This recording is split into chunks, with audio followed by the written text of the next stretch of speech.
Hi, and welcome to this event discussing abortion and international strategy. My name is Sarah Leonard. I'm publisher and one of the editors of Lux Magazine, a socialist feminist glossy magazine named for Rosa Luxemburg. We're coming together at a time when access to abortion in the US is at a dismal low. An estimated 11 million people seeking an abortion in the US now live more than an hour's drive from an abortion clinic, and a handful of states have only one clinic left. We all know that there's a thicket of state laws making it difficult, expensive, and exhausting to get abortion care. And it's pretty clear also, and this is relevant to our conversation today, that many of the strategies of large, well-funded pro-choice institutions that lobby, support Democrats, hold the occasional rally, are really not working. And so we're very lucky today to be hearing from our speakers who can bring other strategic perspectives from the fights for abortion rights in Ireland and in Argentina. For a little bit of context, in late 2020, feminists in Argentina won their decades-long fight to legalize abortion. In 2018, Ireland's victorious movement succeeded in movement to repeal the Eighth Amendment led to a historic referendum vote that marked a huge shift in public support for safe legal abortion. And these have really been the victories of movements. As Claire Daly said in a speech after the referendum to her elected colleagues, and I encourage everyone to watch this speech on YouTube, this has been an uphill battle, pushing a boulder uphill over decades, and nobody in here was involved in pushing it up. So before we get to our quite amazing speakers, I just want to thank the sponsors of this event, all of which are committed to this particular struggle, and say a few words about each, and then we will launch right in. So, Chicago for Abortion Rights is a network of activists that mobilizes local pro-choice forces through visible public protests to demand safe, legal, and accessible abortion for all. They also build collaborative spaces to challenge the anti-choice right. Chicago Abortion Fund advances reproductive autonomy and justice for everyone by providing financial, logistical, and emotional support to people seeking abortion services, and by building collective power and fostering partnerships for political and cultural change. Find out more at chicagoabortionfund.org. The Chicago DSA Socialist Feminist Working Group works with Chicago DSA and in the community to address the ways that capitalism oppresses some groups in different ways than others, and to bring an explicitly socialist feminist perspective to the fight for a better world. Their work includes initiatives like fundraising for the Chicago Abortion Fund, exposing crisis pregnancy centers, and hosting educational events like this one, and reading groups about socialist feminism. And finally, Lux is a new socialist feminist magazine. We say it's sex with class. It's a glossy print magazine, and if you subscribe now, you'll get the first issue, the very first debut. And right now you can visit our website, lux-magazine.com, to read Pregnancy and Abortion, an incredible manifesto of reproductive freedom from the 1970s Italian feminist movement, which we've just translated. So thank you for bearing with me. And now for our speakers. Camila Baya is an editor, translator, and writer in New York. She is a member of NYC for Abortion Rights, and she'll be presenting about the abortion rights struggle in Argentina. Claire Daly is an independent member of the European Parliament, elected from Dublin, Ireland, former member of the Irish Parliament, and mover of multiple pieces of legislation for abortion rights in Ireland, and she's a long-standing activist on this issue. She'll be presenting on the fight for abortion rights in Ireland. So each speaker will speak for about 10 to 15 minutes, and then we're going to have a conversation. I'll be, carefully watching the clock like a hawk. That's my job. And so I thought we could start with Claire and launch right in. Great stuff, and thanks very much, Sarah. And it's a privilege for me to be here with everybody tonight, and I'm really looking forward to the conversation. I suppose in starting out, we could say that given that Ireland stood out as probably the most restrictive abortion scenario in Europe less than 3 years ago, to a scenario where now we have abortion available on request up to 12 weeks, free as part of the health service, you'd be forgiven for thinking that this was a short battle. And I suppose my first message is to say that it wasn't. This was a struggle over decades. I mean, abortion had been up to 2018 outlawed in Ireland, up to penal servitude for life under the 1867 Offences Against the Persons Act. But that wasn't even good enough for the Irish state. In the early 1980s, seeing developments that were taking place in the US in particular, with Roe versus Wade and so on, they were afraid that an Irish judiciary later on might interpret the situation and allow abortion in limited circumstances. So in 1983, there was a campaign to insert a prohibition in our constitution to be sure, as it were, that there would never be abortion in Ireland. And really, since that time of its implementation, there was a struggle to remove it. And I think it is important to say that many campaigns over the decades, many women suffered under this scenario, and the law was tested. But I suppose the issue really snowballed around 2011 or so on, and that's the period maybe that I will concentrate on the most, because while the courts did interpret our constitution to say that it was possible to have limited abortion where a woman's life was in danger, there were so many tragedies and mishaps along the way that the movement was always there in the background. And in 2010, the European Court of Human Rights ruled in favour of 3 women who challenged Ireland's abortion laws. It was known as the A, B and C judgment, and this put pressure on Ireland to legislate for abortion where a woman's life was in danger, which they hadn't been doing for decades, despite ordinary people campaigning for that scenario. I suppose I was fortunate at that time to be elected to the Parliament, and myself and some colleagues initiated legislation to put pressure on our Parliament to legislate, even in these limited circumstances, which was permissible under the Constitution. And it's ironic to think that we're talking about less than 10 years ago when this first piece of legislation was moved in my name, and only 20 out of 160 members of Parliament voted for it. So it was absolutely trounced less than 10 years ago. However, what it did allow was a conversation in society, and many people came forward at that time. In the most popular talk show in the country, The Late Late Show, saw 4 women who had recently travelled to the UK for terminations in cases where the pregnancy had a fatal fetal abnormality, went on that talk show and declared themselves as people who had had an abortion. And mad as it might seem, that was the first time anybody in Ireland said, hello, my name is Mary Claire, whatever, I had an abortion. And it was like a sea change. It allowed the conversations to start happening, because 150,000 Irish women had travelled outside the state to access abortion in the UK, primarily for so many reasons over 3 decades, but their stories were not told. And once the conversation started, it was almost like you couldn't put a lid on it.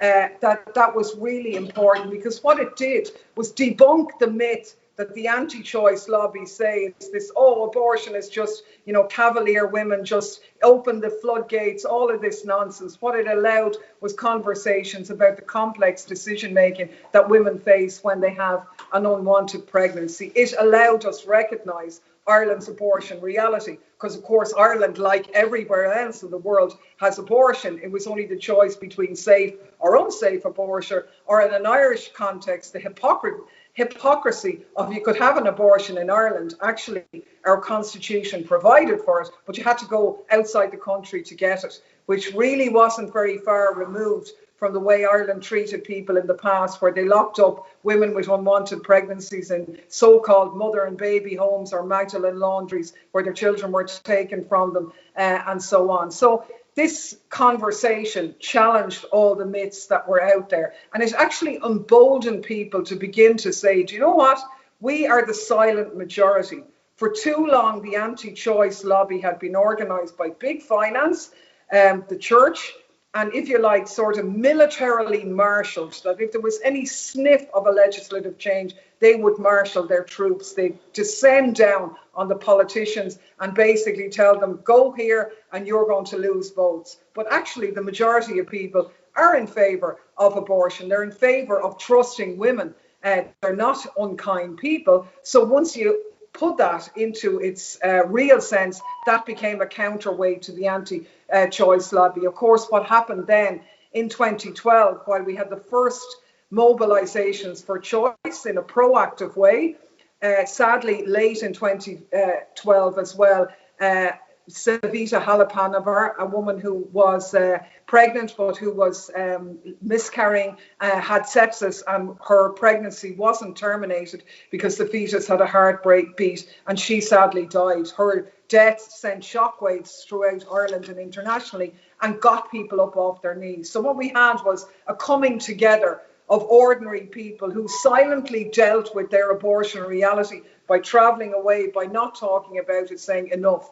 The hypocrisy has to end. We have to do something about this. And the pressure then came on the political establishment to remove the constitution, to allow the people have a say over Ireland's abortion reality.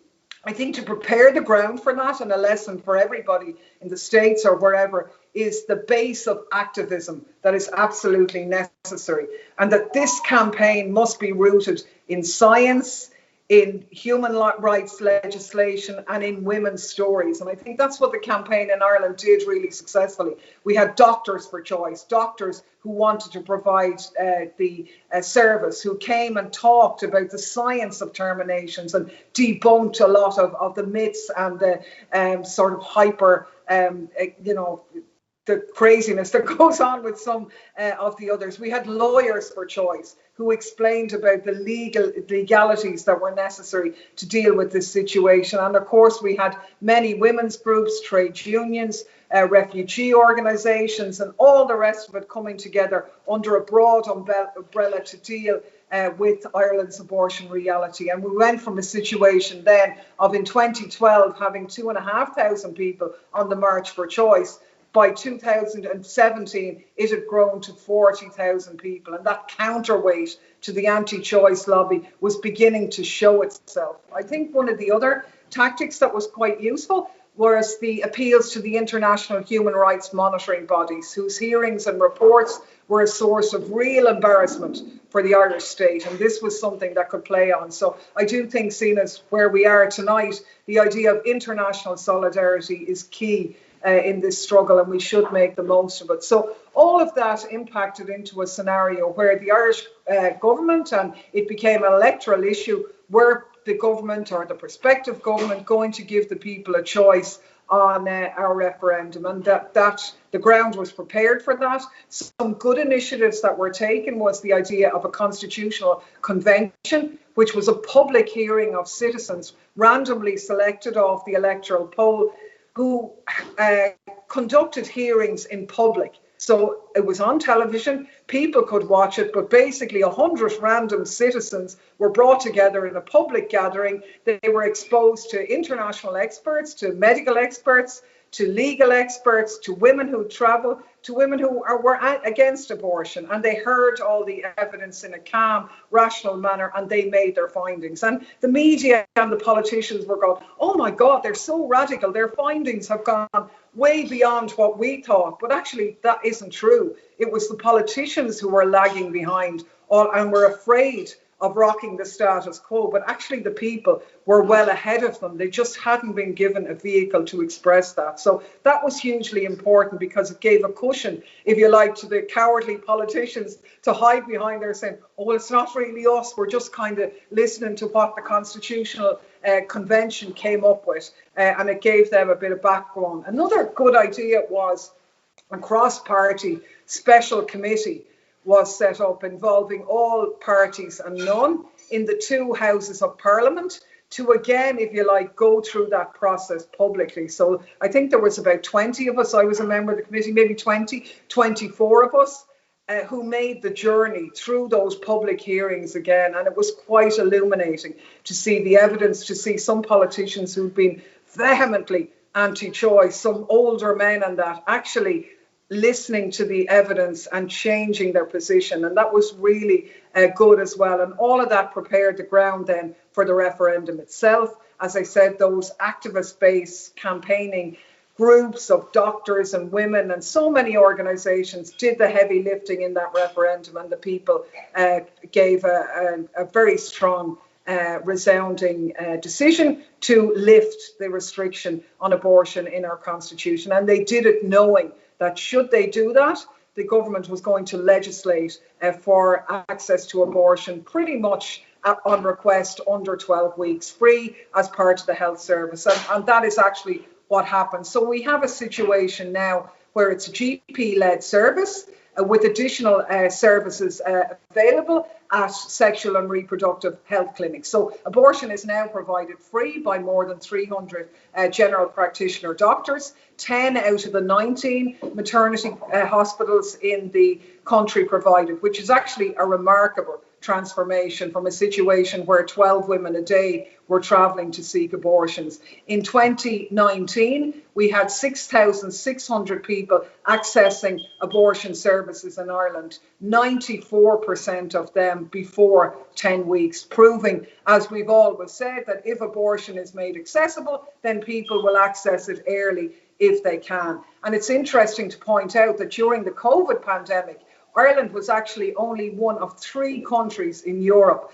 which allowed consultations for abortion. Incredible. One of 3 that we did that. So a woman just needed to ring her doctor in COVID and she would have access to abortion. So an incredible transformation and really positive. But I don't want to con people into thinking that it's a bed of roses, because it isn't, because although that's heartening, considering where we started, the situation still has very serious flaws, mostly thanks to political cowardice, and it's unnecessarily cumbersome in many ways, particularly after the first trimester. There are barriers, like a 3-day waiting period that serves no legitimate purpose at all. It is a problem in terms of access now, because there's no exception in the law for somebody who crosses the 12-week time limit during the 3-day waiting period.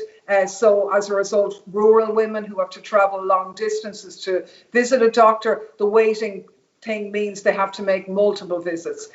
Huge difficulties then for women in vulnerable situations, asylum seekers, victims of domestic violence, women living in poverty or homeless, and so on. And obviously that's been made worse by coronavirus. So in 2019, the Abortion Support Network heard from 25 people in Ireland who were turned away from the service at fewer than 3 days past the legal limit. So if that waiting period hadn't been there, they would have been able to access it free, legal and local, which needs to be addressed. I think as well the grounds for accessing abortion after 12 weeks are really narrow, and they're definitely not human rights compliant for the threshold of accessing care under the life and health grounds. So you can get it after 12 weeks if the woman's life or health is in danger.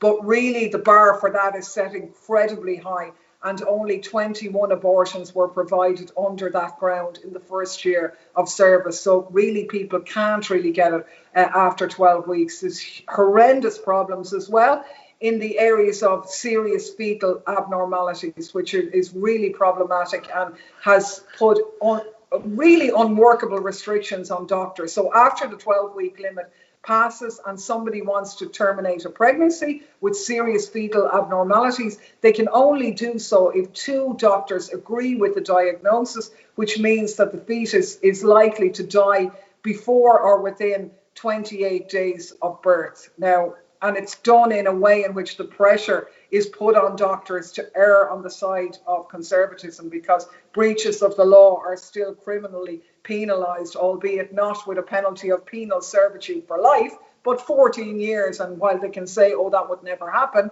however, it is still there in the law. So this meant that a lot of women who were in that situation with non-viable pregnancies had to travel. I mean, there was a horrific case in the last number of weeks where a man had to go public about the situation that his wife was in, where they were told that the fetus was unlikely to survive labour, that if the baby did survive, it would maybe only live minutes or hours, before they passed away, and during that time they'd struggle. In the more unlikely event that the child might live a couple of months, the maximum would be a year, and during that time they would never be able to move their arms or legs, never be able to speak, never be able to feed themselves, and at no point would they ever recognise their parents. But their termination could not be facilitated in Ireland, and they had to travel. So of 30 people who went to the campaigning group Terminations for Medical Reasons for Advice last year, in scenarios like this one,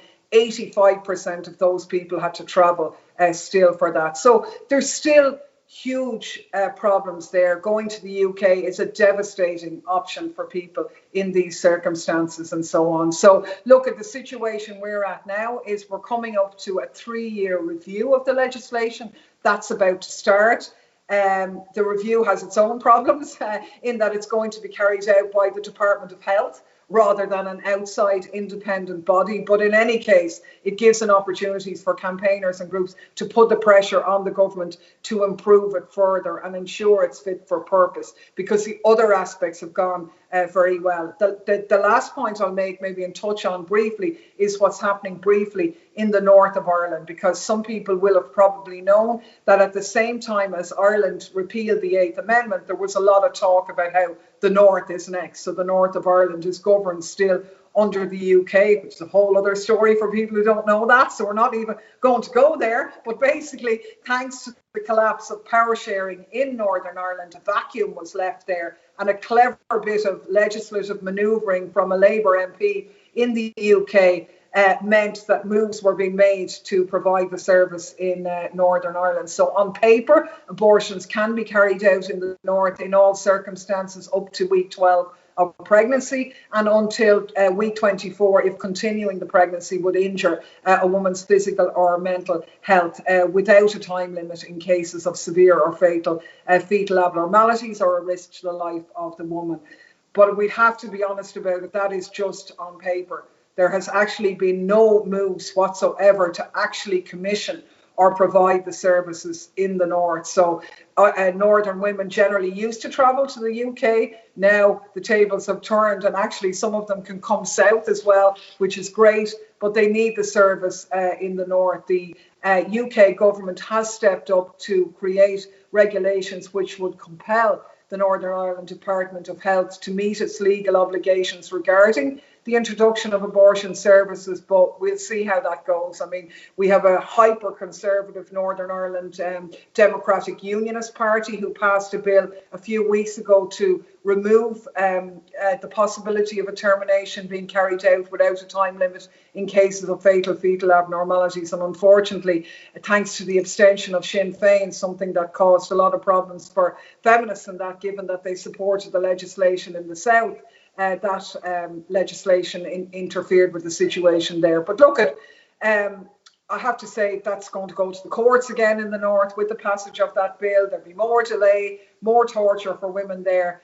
But at the same time, while acknowledging that north and south, the battle isn't over, I suppose the key message I'd like to make to people, and people, activists in the States, know that it's never over, because the establishment is always going to try and claw back the victories that are won. And the only forces capable of delivering a step forward is organising the ordinary people, the women, the men, the working class people, the refugee women and so on, and all of the people who need that service, confident in the knowledge that people are decent. They don't want to harm or hurt women. So when they hear women's stories and women's voices are allowed to be heard, then that is the armoury that can create a movement capable of embarrassing sort of spineless politicians into taking action, because the world over, politicians generally only care about getting themselves re-elected rather than changing anything. So keep up doing what you're doing, keep organising. That's the only power we've got, and I'm looking forward to the discussion.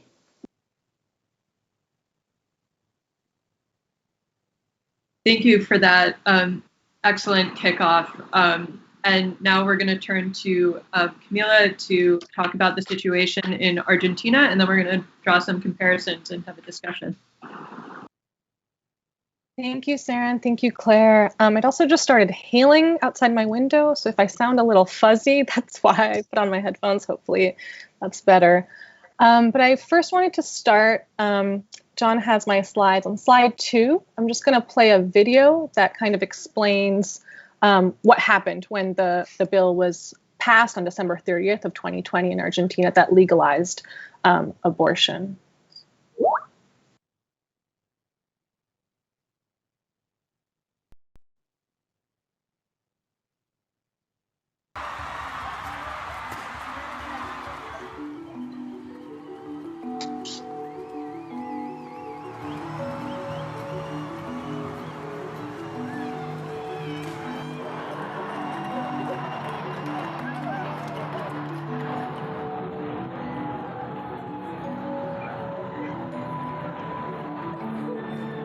Sabemos que es muy necesaria porque se siguen muriendo mujeres, chicas, en condiciones clandestinas, y lo que queremos es salvar esas vidas justamente.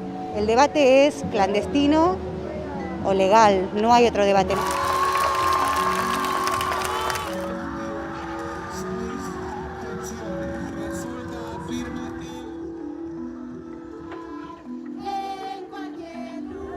Precisamente, y hoy de nuestro bloque, diciéndonos, tenemos hoy la posibilidad.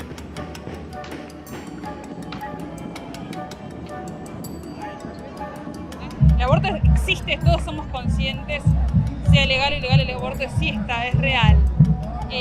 Pero creo que es un país que lo va a utilizar como medio anticonceptivo y que va a ser una masacre.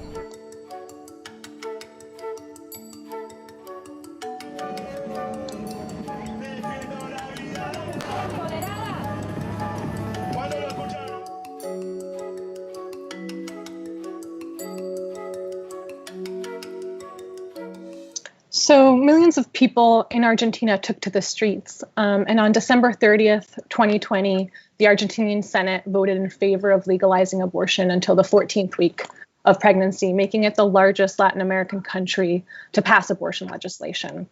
And it was, as Claire said, a culmination of decades of feminist organizing that had patiently laid the groundwork for this victory. So Argentina's national campaign for the right to legal, safe, and free abortion, and that's the whole name of the campaign, which I think is very telling, especially as someone who organizes around abortion in the United States. And it's just kind of focused on the legal side, not the safe and free necessarily. Was launched in 2005 at the National Women's Gathering, which is an annual event that has been happening since 1986 and is the home base for the feminist movement, both in Argentina but also in the region. In the recent years has numbered up to 80,000 attendees, both from Argentina and internationally and from the region.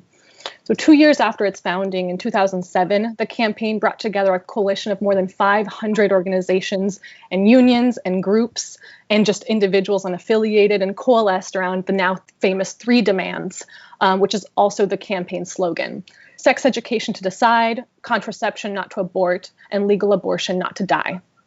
And this movement gained what we could call a mass character over the last 5 or so years. And in slide 5, you can actually see a picture of the pañuelo or the handkerchief that is the symbol of the campaign and the movement. It has the title at the top and then the 3 demands around its logo. So in Argentina, any legislation that's presented to the government, it has what is called parliamentary status for 2 years, which means that if it's not taken up by the government and not discussed and deliberated on in that time frame, you have to present it all over again. It elapses. So since 2005, the campaign has presented the abortion bill to Congress on 8 different occasions, right? Every time it failed, they presented it again. And it failed to reach a vote every single time except for the last 2, in 2018 and then again in 2020. So the bill was only debated in Congress for the first time in March 2018 under the center-right government of Mauricio Macri, after 12 years of a center-left government, 8 of which was under a woman president. And in later, the Chamber of Deputies, which is the lower house of Congress in Argentina, voted against it by a narrow margin. And then it was taken up again in 2020 and finally passed and was legalized. But in 2018, the mass mobilizations that led up to the vote had millions in the streets and was dubbed the Green Tide because of the campaign signature color, visually represented by the pañuelos. And if you were in Argentina at the time, you could see the pañuelos literally everywhere. People wore them around their necks, around their wrists, on their handbags, on their purses. You could buy them literally at every single corner store. It was truly a mass movement in a true sense. And abortion became the issue that the streets imposed on politics, especially in a deeply Catholic country where the Pope is from. And after the bill was passed in December, people were saying, do you remember when they picked an Argentinian Pope? And we asked ourselves if we would ever see the day where abortion would become legal in our country. And it really did seem impossible. But, here we are. And slide 3 has pictures from the night the bill passed in December. So just a little bit about the bill itself, some key features. The bill allows abortion up to 14 weeks. And after 14 weeks, it's still criminalized except for in cases of rape and incest. It has a 10-day window to receive the abortion, although it's not exactly a waiting period. Maybe we can talk about that in discussion.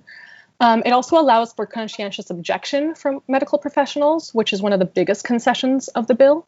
So people are allowed to refuse to perform abortions, even though someone else has to legally give you an abortion. It just doesn't have to be that person. One important thing that I want to emphasize is that the bill that passed is not the legislation that was developed by the campaign. So the bill that was demanded by the movement in the streets was the one that was crafted collectively by these over 500 organizations that are part of the campaign. And it was a bill that decriminalized abortion full stop, no term limits. It also included things like the window of time between asking for an abortion and receiving it to be 5 days maximum instead of 10 days. There are also some other parts of it. But what was passed was essentially a watered down version of what the campaign demanded. And the movement developed its bill around the core idea that abortion is a fundamental democratic human right, just like any other form of healthcare, that everybody should be guaranteed.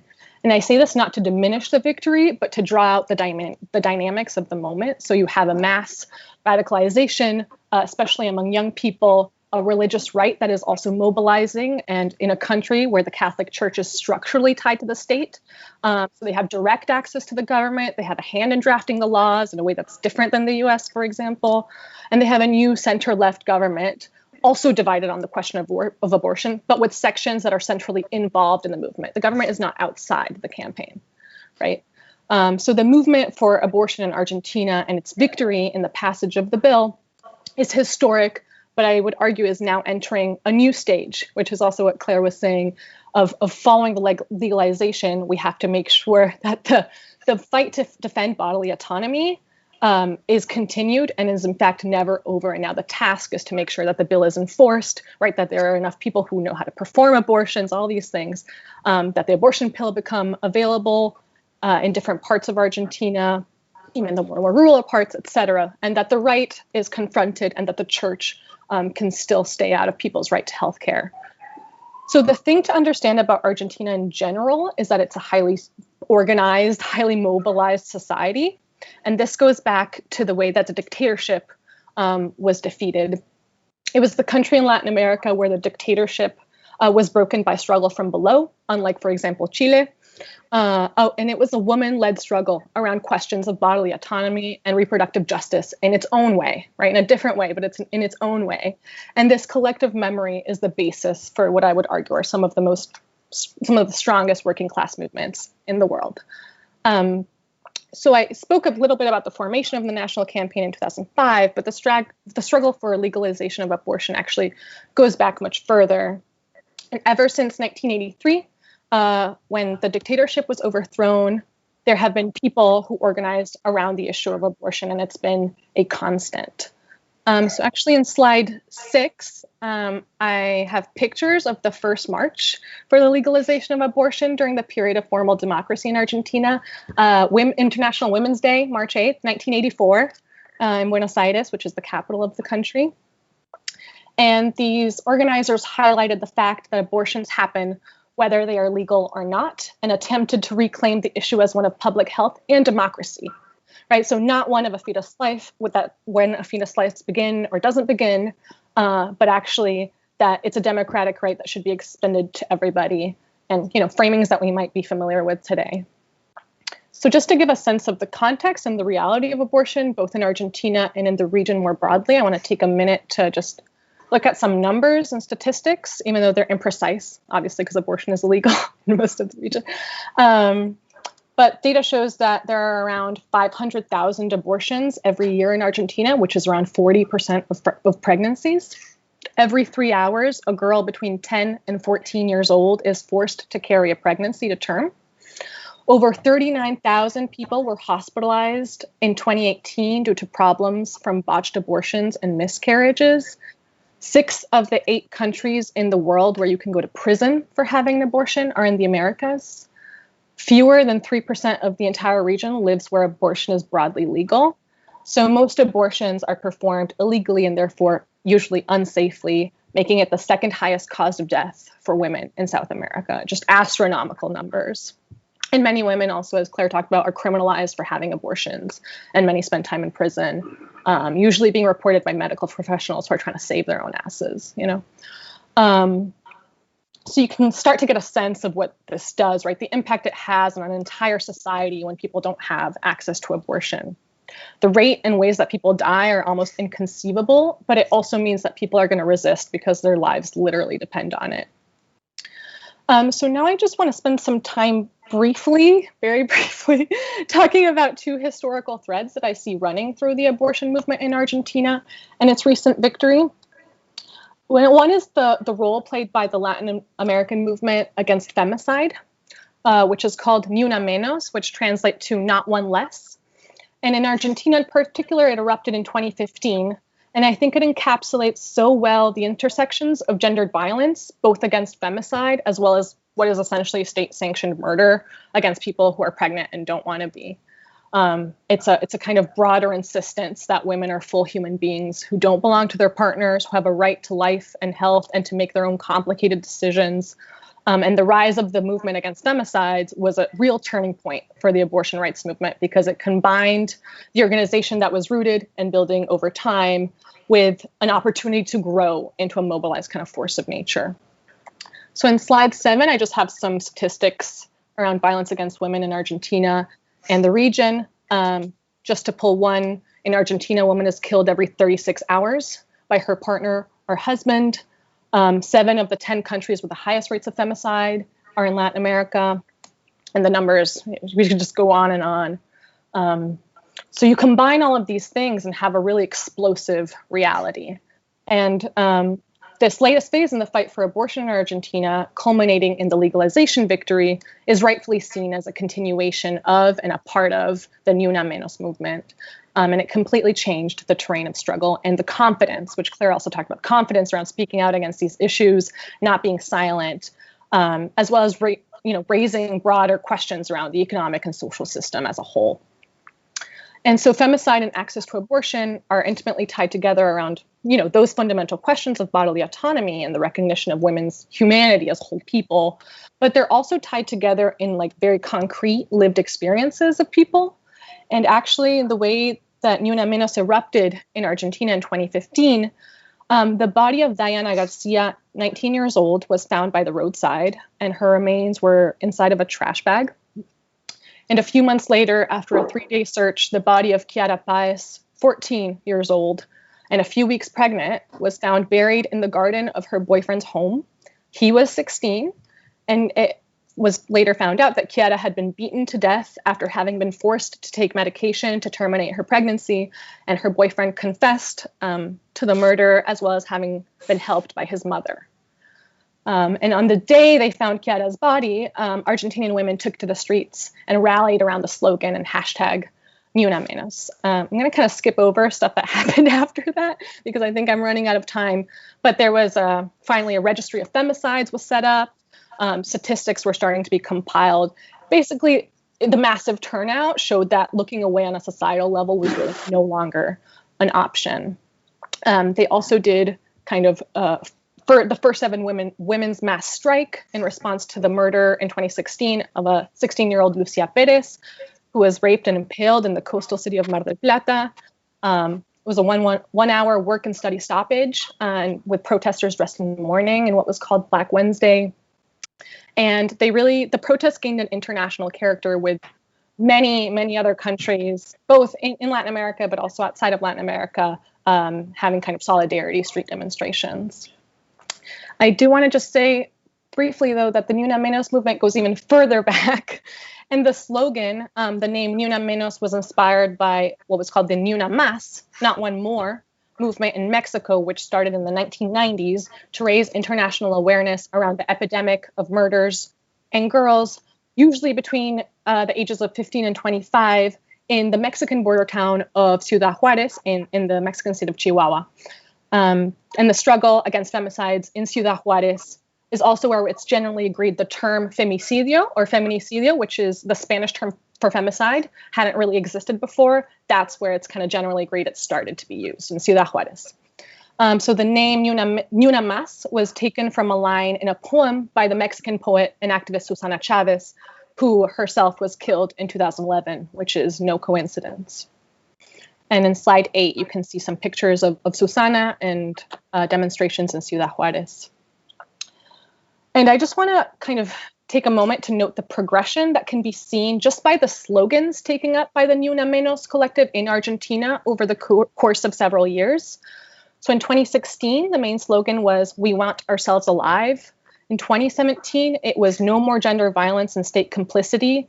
And in 2018, it was "Without legal abortion, there is no Ni Una Menos. No to the Macri," who was the conservative president of Argentina at the time, IMF pact. And so if you just take these slogans, right, you can just see the broadening and the deepening of the movement's horizons and analyses and the connections that were being drawn between the different struggles.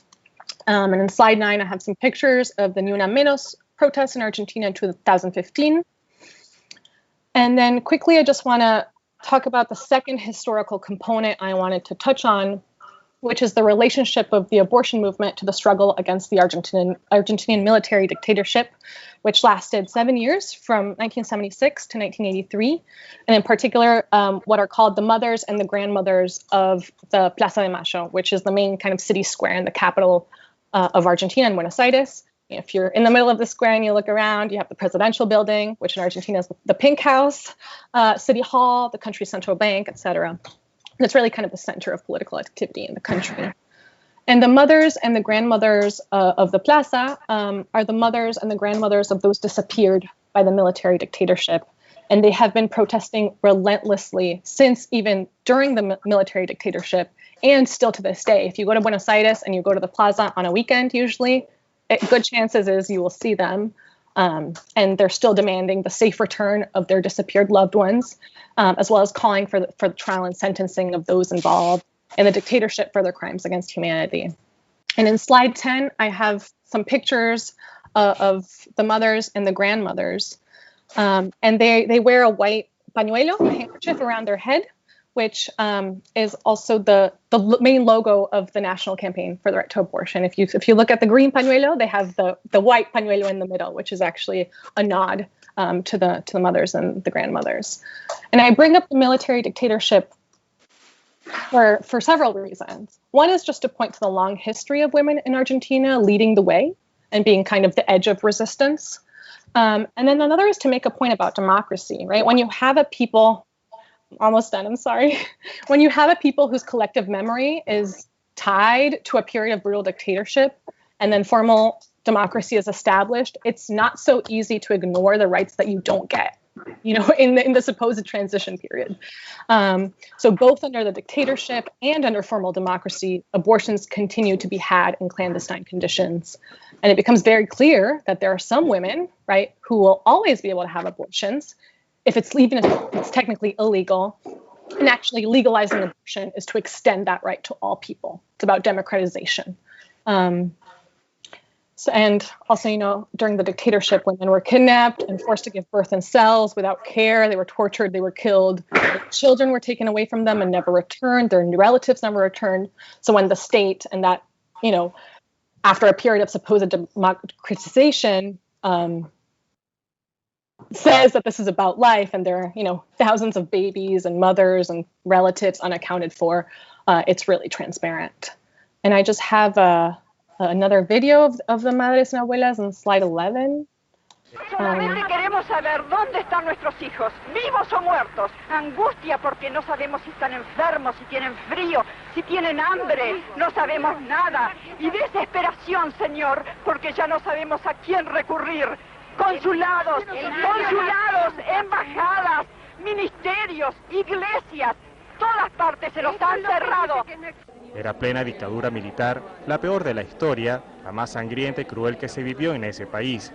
Sin embargo, estas mujeres decidieron marchar una tras otra alrededor de la pirámide de Mayo que se encuentra en la plaza. I just wanted to say that, like Susana Chavez, one of the founders of the Mothers of the Plaza, Azucena Villaflor was also kidnapped and murdered along with 2 other mothers. And then I just have one last video, very short, of a chant from the night that abortion was legalized in Argentina. And the rough translation is down with the patriarchy, which will fall, up with feminism, which will win. And after that, I'm done.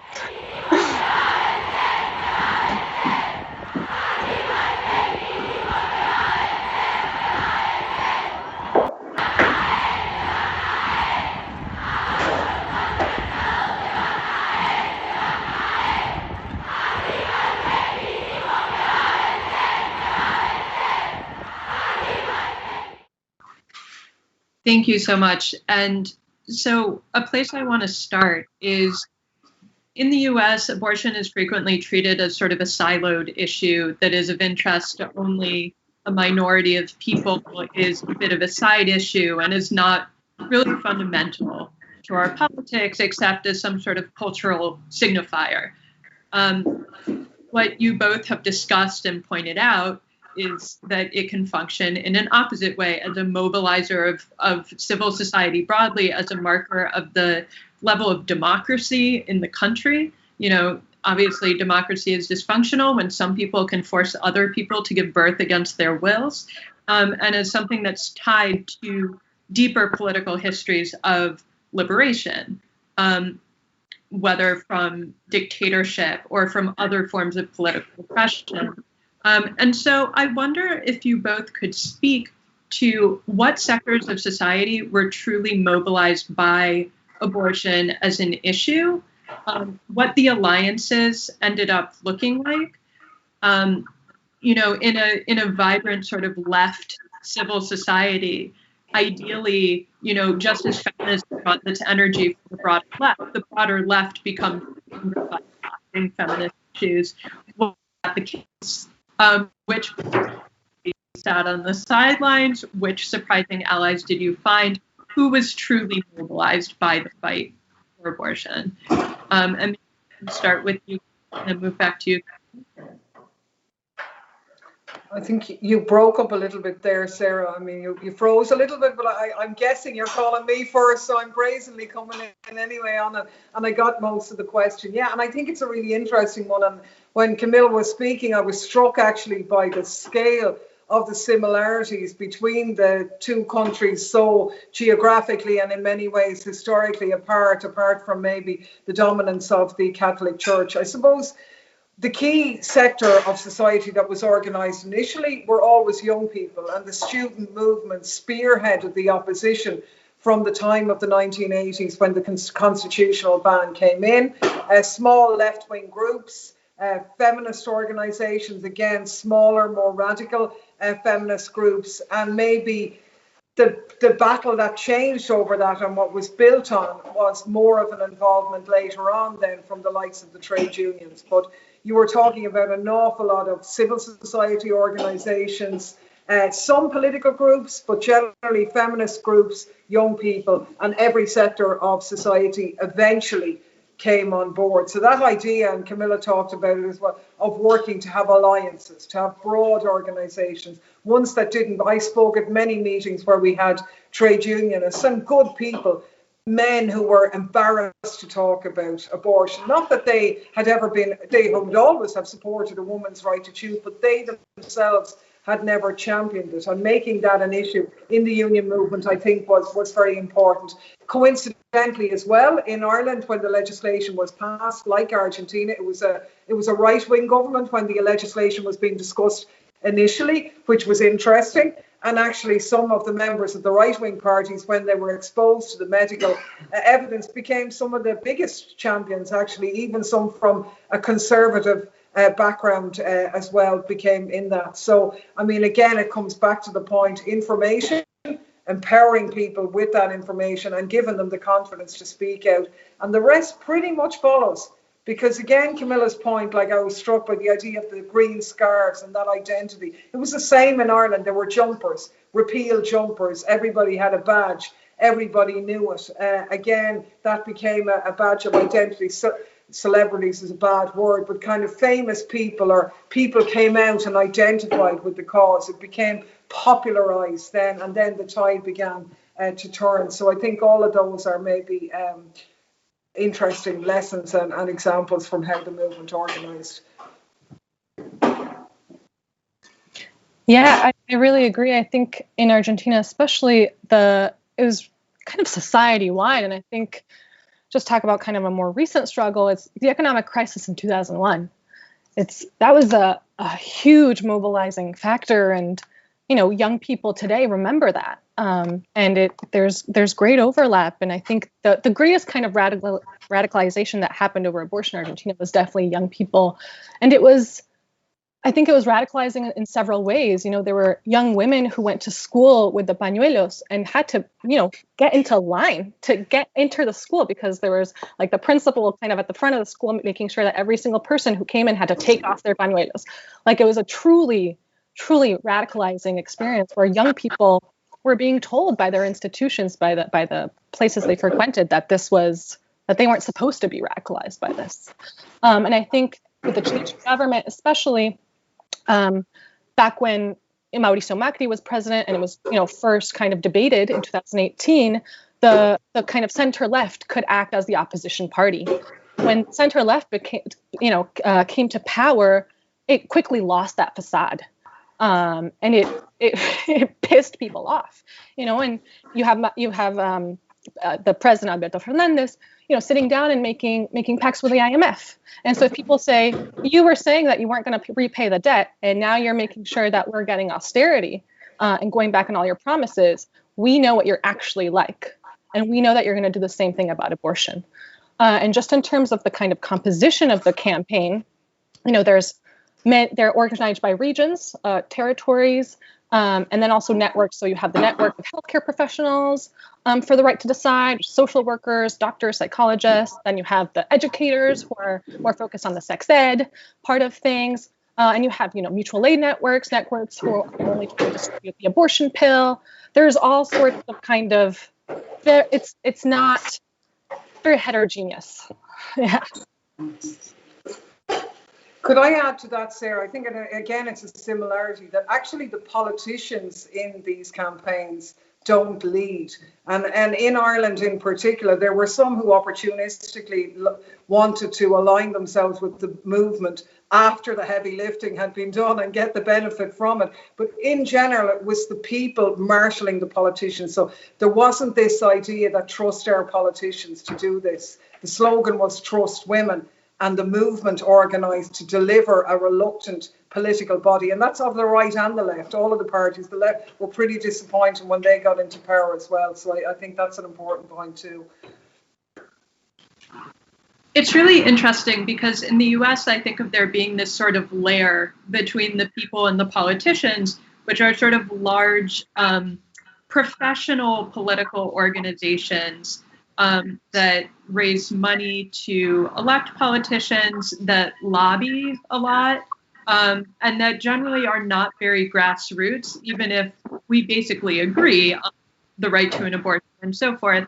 And one of the effects that seems to have is that our mechanism for advocating for things like abortion rights is very tame. It's not frightening politicians at all.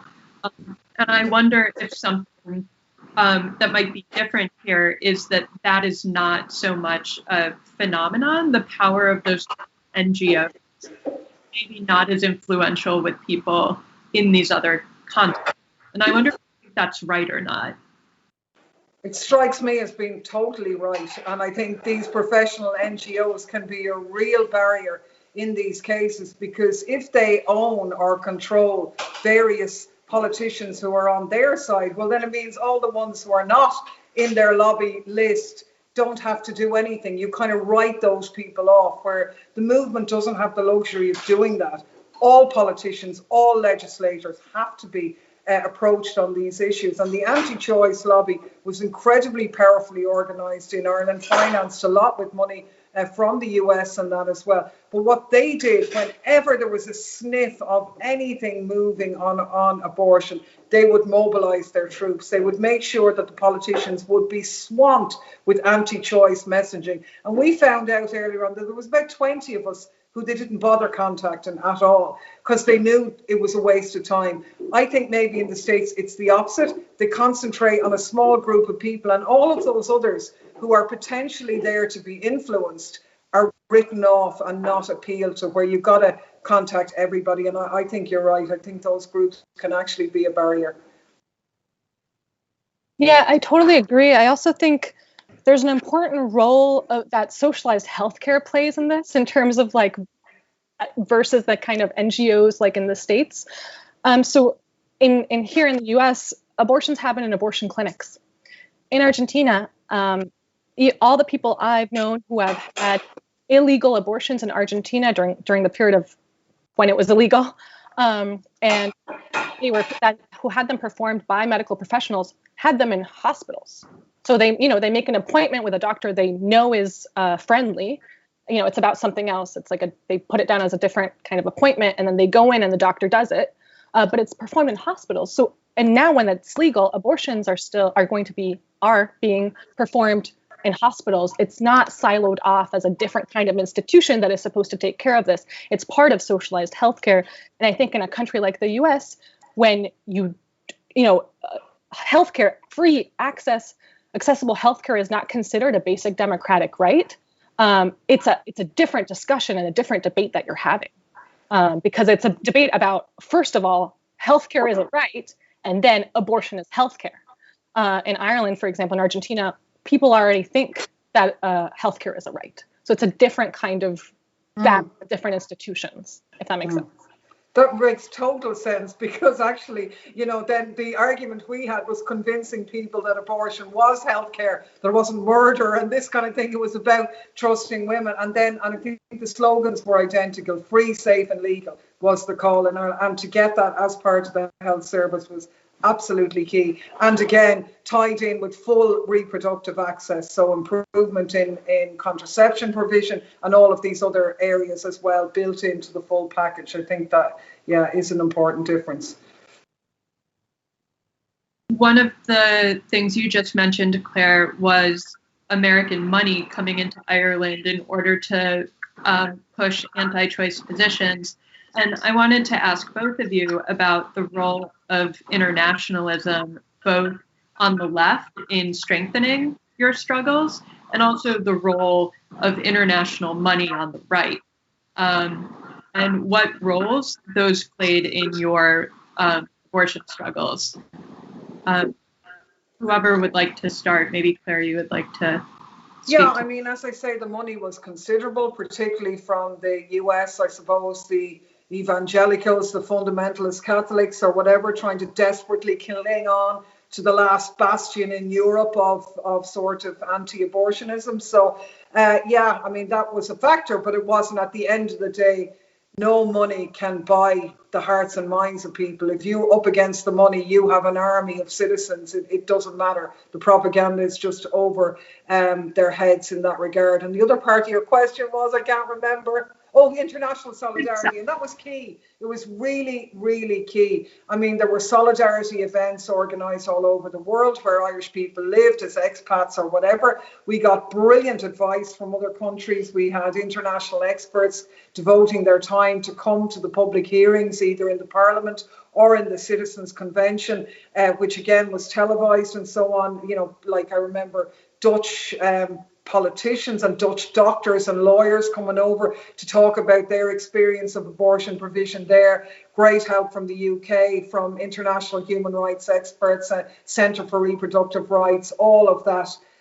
Brilliant assistance was really, really key. And of course, over the years as well, and it comes back to a point that was made earlier, like the help and support from just citizens in the UK who supported Irish women when they had to travel was just unrivaled. And I mean, ironically though, in some ways, the safety valve of Britain meant that the struggle didn't come earlier, because if we hadn't had that, the movement would have had to organise earlier and force a situation, because women need abortion and they need safe abortion. So if we hadn't been able to get it in the UK, we would have had to organise for it in Ireland earlier. But international solidarity is key, and that transfers everywhere.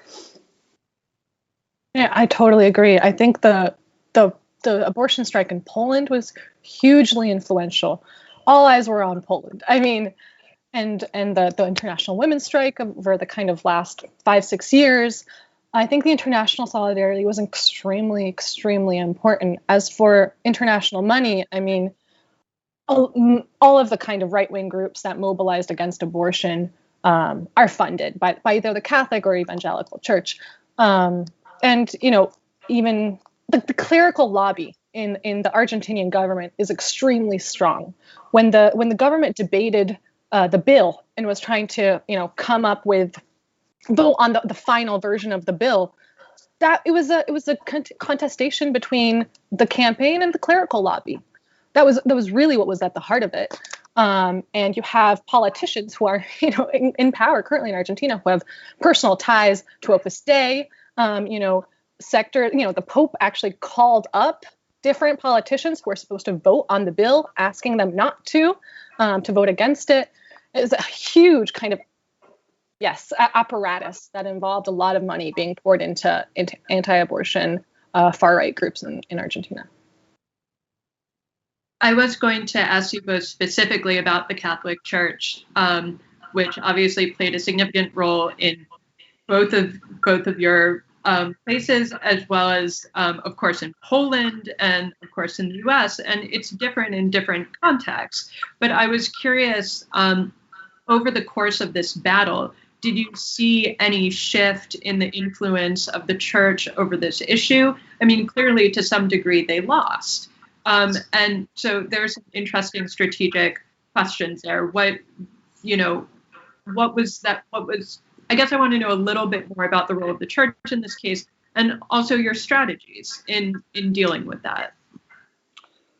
I suppose in an Irish context, really, the demise of the church predated the last phase of the abortion struggle in many ways, as a result of, you know, sexual abuse scandals and so on going on in the preceding decades. A lot of, you know, really, I suppose, diehard Catholics had lost faith with the church, and we moved from a position in the foundation of the state where the church was an integral part of the new Irish state after we broke free from Britain, to a scenario where actually, you know, people going to mass and so on, it's a complicated thing. Like, Ireland is still on paper, whatever, 85% Catholic. A lot of kids get baptized, they get their communion, but that's it. Like, they don't take it to ridiculous lengths like going to mass or anything like, so they don't really, it's a sort of it's a lifestyle choice rather than actually embedded faith. And in that sense, the clergy doesn't have a control over the hearts and minds, although the church has considerable influence in the schools and actually in the health service. The taxpayer pays for them, but the church still runs them. And there was some movement on that, but to be honest, their day was up before that. And we had a resounding victory for same-sex marriage before that. Which again was kind of people-led. So we did have the pulpit being used to mobilise people. There were big anti-choice rallies, but they just weren't big enough for them. They used mass, there was leaflets, but they don't have the people going there anymore. They don't have the ear of those people. And a lot of people who profess to be Catholics, and many of whom believe that the church's teaching on these moral issues are something that the church shouldn't be going there. So while they may be Catholic, they say, my views on this are my own. And I think it's moved on. And it didn't really matter then what they tried to do, it wasn't going to be enough. And I suspect Poland is probably in that place as well now.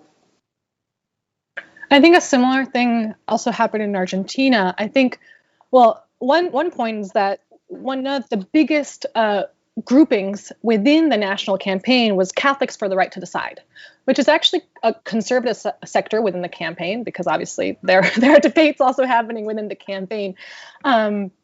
But it had direct ties to the government. And even in hospitals, Opus Dei had a central role in what are called the ethical and moral commissions of hospitals that can be very quickly mobilized. But actually, the Catholic Church has been waning in kind of popularity, and it's being replaced by the evangelical church, and which is a separate kind of phenomenon that I think is applicable to other countries in the region. But it's, the kind of the places where the Catholic Church kind of abandoned those populations and those sectors. The evangelical church had a really aggressive, almost kind of like recruiting strategy of going to the places where the Catholic Church wasn't actually giving services, wasn't actually really important part of social, communal, civil life. And the evangelical church took over, and I think raises a whole other kind of set of strategic questions. That makes a lot of sense. And it's, the shift towards the power of the evangelical church is, of course, very interesting in our context as well, where that's something that we've been confronting for quite a long time now. And I was curious, if we think about the sort of next phase in this organizing, and I think we actually have to wrap up soon. I feel like I could talk to you both about this for much longer, is one of the challenges in the states and in countries that have already legalized abortion formally is that in some ways it's harder to mobilize a movement, because you're not fighting an all-out ban, you're fighting this horrible patchwork of barriers and limitations and it's expensive, or you have a waiting period. It's this confusing patchwork of laws that just make it difficult up to the point of not being able to access abortion. And that's much harder to fight against than one big no. And so both Ireland and Argentina are perhaps now also in a similar phase wherein technically it's available, but as you both described, there are actually significant barriers to accessing it, and the right going to continue to try to put up more and more barriers. And so I'm curious how you see your strategy shifting in response to that type of issue.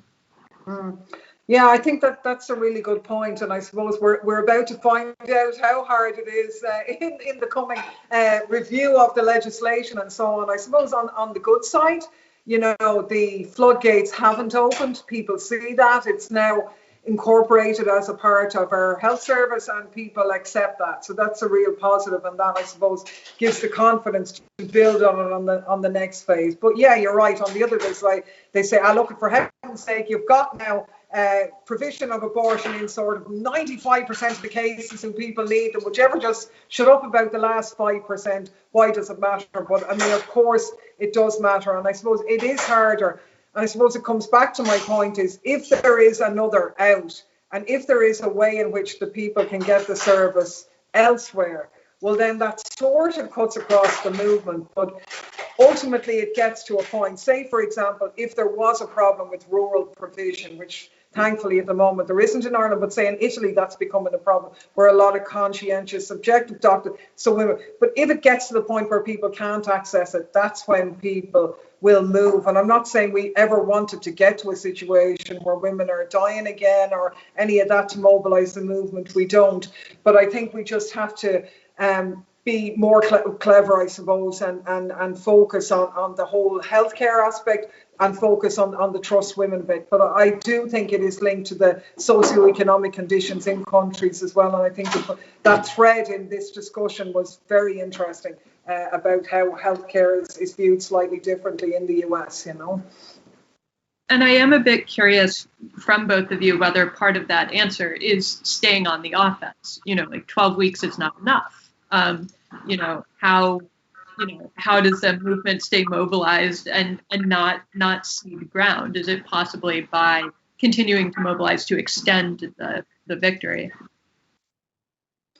Well, I think for me, I think it's a case like the tragic story I read out earlier about the familyhood, the fatal fetal abnormality. It's again hearing people's stories of the damage, of the shortcomings in the legislation that we have now, and trusting that people, men and women, don't want to see women suffering unnecessarily, that it is a health issue. So I think it comes back to that idea of putting faces on the decisions that women make, and this slogan, trust women. And if it's deficient and women are telling you, and your sister or your mother or whatever is telling you it's not enough, well, then you've got to go with that. So, yeah, I mean, I think probably something along those lines. Yeah, I agree. I mean, I think this is the debate that the campaign is having right now. So I think the debate that is going on right now is, do we just kind of put a break on it? Have we won? That's it? And then there are other people, sectors of the campaign that are saying, actually, all the medical professionals that know how to perform abortions right now, we trained them. The state did not train them. Now we need to actually shore up the gaps that the state has, because it currently doesn't have the resources to implement legal abortion in the way that it has been legalized, right? The abortion pill needs to be distributed. There needs to be, clinics and sex education curricula that need to be developed. All these things that were technically legalized, but still the work and the infrastructure of that existed kind of underground before the legalization was all done by the campaign. And so where does that go? How much can the state get away with not doing because the campaign's going to step in? There's all these kinds of open questions that I think we'll just have to see. I think the thing about the United States, I think socialized healthcare is really kind of one of the keys in all this. And also just the lack of kind of public political spaces, people's assemblies, kind of democratic norms of society are very different in the United States. So I'd like to wrap up by just asking you, for people who are listening who would like to tap into these struggles and make sure that the abortion work that they're doing wherever they are is connected with the abortion work that's happening elsewhere, is there anywhere that you would like to direct people to that people should be paying attention to, connecting with, from your particular abortion struggles, or international pro-choice organizations that you think people should be connecting their work with? Well, I guess people probably are already, but for us now, particularly now as I've gone to the European Parliament, the Centre for Reproductive Rights have been absolutely incredible in terms of the resource that they are for information. I think in an Irish context, the Irish Family Planning Association have historically been brilliant and have seen this issue really all the way through our history on this. They have been to the forefront on it. I think the Abortion Support Network and others as well. If you look into any of them, just Google Ireland abortion. There's so many different groups will come up. You won't be found lacking. I am just gonna plug the group I'm currently in, New York City for Abortion Rights. We do a lot of things, including putting on educational events.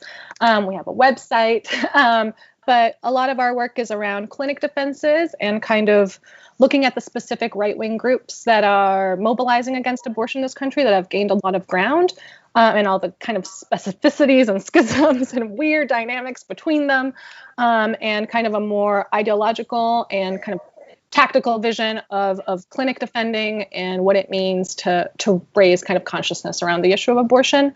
And then another thing I would recommend if you're interested in Latin American struggles for abortion is to follow, I don't have a Twitter, but I have an Instagram, and I follow the National Campaign for Abortion Instagram, and they're always posting different struggles around the region and the campaigns and videos and infographics and that kind of thing. So I found it enormously helpful and also inspirational to just be scrolling through my feed and, seeing struggles elsewhere. So. Thank you. This has been a fantastic conversation and actually provoked a lot of thoughts for me in thinking about where we're going. And, you know, as someone who works more on the journalism side of things, the sorts of stories we could tell and the connections we can make. And I do hope this will continue to be one of many international conversations about abortion, because if you imagine a truly global movement of, you know, as you put it, Claire, the silent majority that knows that we need this as a human right, it's very powerful. It's a very inspiring image, and I've learned a lot just in the last hour. So I want to thank you both very, very much. I also want to thank the sponsors, Chicago DSA, Socialist Feminist Caucus, Chicago Abortion Fund, and Chicago for Abortion Rights, as well as Lex Magazine. And thank you very much to you both. Thanks a million. Thank you so much. Great to talk. Bye-bye. Bye.